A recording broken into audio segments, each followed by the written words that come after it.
We've got Jet Groshinsky from the Otago University Students Association with us. Are you there, Jet? Yeah. Hi. Fantastic. Welcome. We've got 10 minutes with you, but of course, as you've seen, if you leave a few minutes at the end, there might be some questions for you. So in your hands. Yes, thank you. Tēnā koutou katoa, and thank you for the opportunity to speak here today. Ko Jet Groshinsky tōku ingoa. I'm here on behalf of the Otago University Students Association, representing over 20,000 students here at the University of Otago. And I'm here because this bill, the Regulatory Standards Bill, is not just flawed, it's dangerous. So here is our position.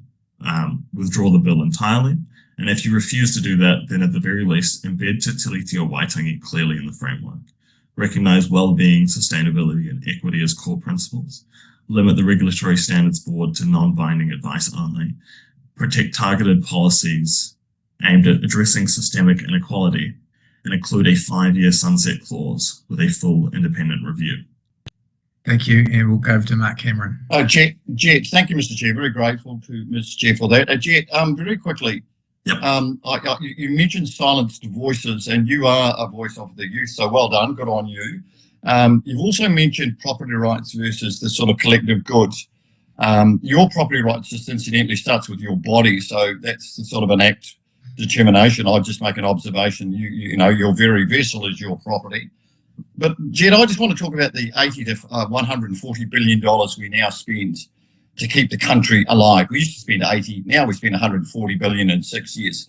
So the question I have for you is, how do you see the taxpayers of the country, which are about half the working class people, you might say, paying all of this, being able to afford even more money if we create bad regulations?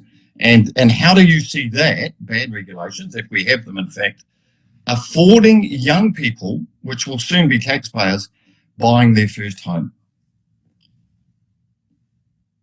Sorry, I'm a little bit confused on the question. Well, I think I'm referencing the enormous amount of money we now spend as a crown to keep the country operating, teachers, nurses, doctors, etc., the civil service, and that has gone up massively in 6 years. If we continue to make bad regulations, or do make bad regulations, that is going to be a burden on the taxpayer. And the question I have for you as a young person, do you see first home buyers being pushed further away based on the size of the taxable footprint the country now has?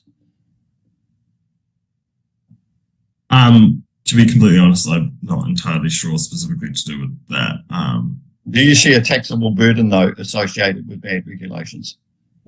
I mean, I'm sure things need to change in terms of the regulatory field, but I just don't believe that this bill is the way to go about it. I believe that there are other ways that you can strengthen regulation as a whole.